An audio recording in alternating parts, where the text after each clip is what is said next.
Assalamualaikum warahmatullahi wabarakatuh. Kami dari kelompok 8 mata kuliah Sistem Pengendalian Manajemen akan mempresentasikan materi yang berjudul Pengukuran dan Analisis Kinerja. Sebelum itu, perkenalkan, nama saya Dia Retno Febriantini, NIM 043 sebagai moderator dan penyaji ketiga. Kemudian ada Renata Brilian Fernanda Sugiarto NIM 005 sebagai penyaji kedua, dan Putri Nur Fadila NIM 017 sebagai penyaji pertama. Adapun pokok pembahasan yang akan kita bahas pada pertemuan hari ini yaitu: pertama, pertimbangan umum dalam mendesain sistem pengukuran kinerja; yang kedua, masalah analisis varian secara kuantitatif dan kualitatif dan batasan analisis varians; dan yang ketiga, balance scorecard atau BSC dan masalah penerapannya.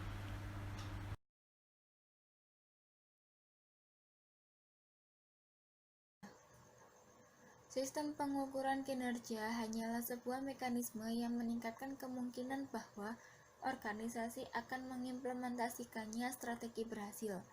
Oleh karena itu, implementasi strategi yang berhasil membutuhkan sistem pengukuran kinerja yang dirancang dengan baik.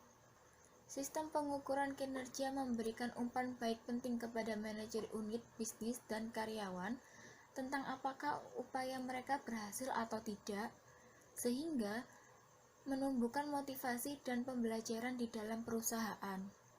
Pertimbangan manajemen yang terlibat dalam penugasan tanggung jawab keuangan ke subunit organisasi yaitu memutuskan ukuran kinerja keuangan yang tepat untuk digunakan, yaitu biaya, pendapatan, laba, ROI, RI, dan EFA. Di dalam prinsip pengendalian ditekankan menetapkan bahwa manajer pusat bertanggung jawab harus dievaluasi berdasarkan ukuran keuangan yang berada dalam kendali mereka. Penerapan prinsip pengendalian mengedepankan keberadaan pendapatan, biaya, laba, dan kontinum pusat investasi. Artinya, pusat pertanggungjawaban seringkali bukan pusat laba atau bukan murni. Penerapan prinsip pengendalian mengedepankan keberadaan pendapatan, laba, biaya, dan kontinum pusat investasi. Artinya, pusat pertanggungjawaban seringkali bukan pusat laba murni atau pusat investasi. Penelitian menunjukkan bahwa tidak diterapkannya prinsip keterkontrolan menyebabkan penurunan motivasi dan meningkatkan stres peran yang dapat mengakibatkan disfungsional. Ukuran kinerja keuangan yang hanya langkah pertama dalam mengevaluasi kinerja ukuran dari berbagai pusat tanggung jawab. Hasil dari ukuran keuangan dapat dianalisis dengan menggunakan analisis varians, yang artinya membandingkan hasil pengukuran kinerja keuangan dengan standar yang sesuai. Manajer puncak dapat menganalisis secara rinci kinerja keuangan pusat pertanggungjawaban.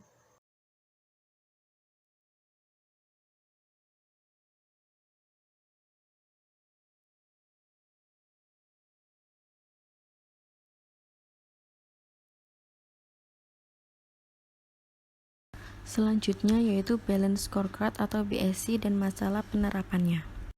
Balance scorecard atau BSC merupakan metode pengukuran hasil kerja yang digunakan perusahaan atau biasa disebut dengan strategi manajemen. BSC adalah contoh paling terkenal dari sistem pengukuran kinerja yang memadukan ukuran finansial dan non-finansial. BSC diperkenalkan sebagai cara untuk menghubungkan strategi dan kontrol manajemen, seperti yang dilakukan secara eksplisit dengan penggunaan peta strategi. BSC tidak diperkenalkan sebagai sistem pengukuran kinerja, tetapi sebagai bantuan untuk penyempurnaan strategi dengan meningkatkan komunikasi, menetapkan tujuan organisasi, dan memberikan umpan balik tentang strategi.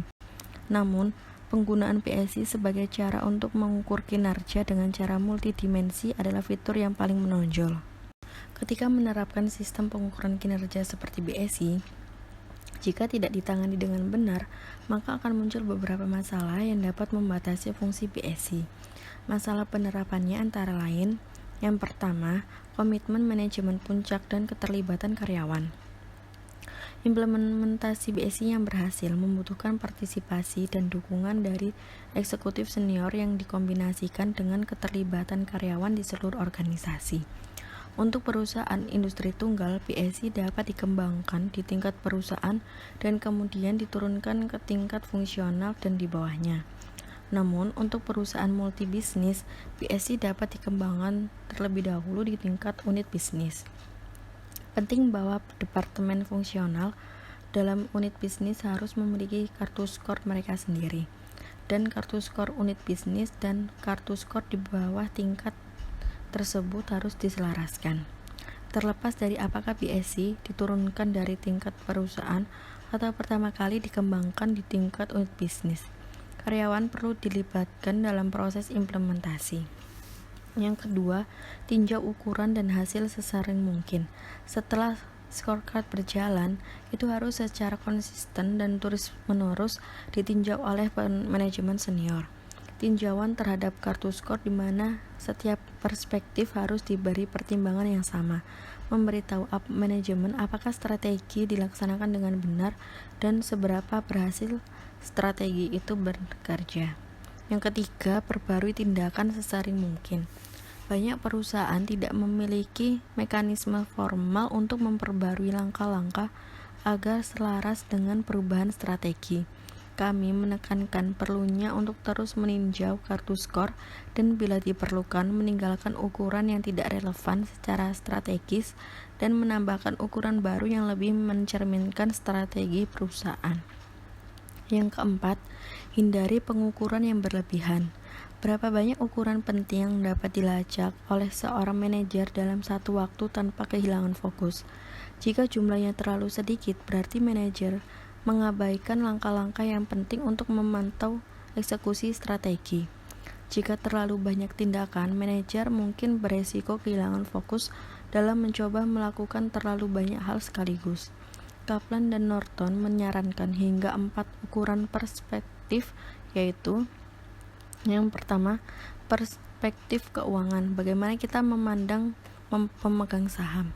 Yang kedua, perspektif pelanggan, bagaimana pelanggan melihat kami. Yang ketiga, perspektif bisnis internal, apa yang harus kita kuasai. Dan yang terakhir, perspektif inovasi dan pembelajaran, yaitu dapatkah kita terus meningkatkan dan menciptakan nilai. Sekian dari kelompok kami. Jika teman-teman ada yang ingin ditanyakan, bisa langsung bertanya dengan menyebutkan nama dan NIM melalui forum diskusi sepada yang telah disediakan. Terima kasih atas perhatiannya. Kurang lebihnya mohon maaf. Wassalamualaikum warahmatullahi wabarakatuh.